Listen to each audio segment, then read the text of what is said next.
எந்த மார்க்கத்தினில் மனிதன் தன்னையே ஆத்ம ரூபமாய் காண்கின்றானோ, பரமாத்மாவின் அங்கமென தன்னுடைய ரூபத்தை அறிகின்றானோ, அத்தகையதொரு மார்க்கமே தர்மம் என்றாகிறது.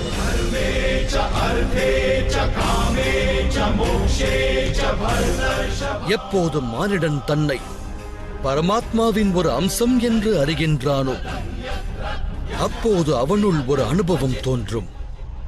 இந்த சிருஷ்டியே பரமாத்மா எனவும் அந்த பரமாத்மாவே சிருஷ்டி எனவும் அறிவான். சிருஷ்டி மற்றும் பரமாத்மாவில் பேதங்கள் இல்லை.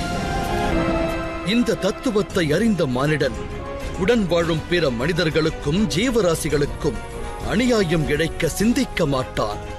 ஏனெனில் அவன் அடுத்தவரை நிந்திப்பதால் அந்த நிந்தனை அத்தேகத்திற்கானதல்ல, பரமாத்மாவின் அங்கமான இன்னொரு ஆத்மாவிற்கென்று அறிவான்.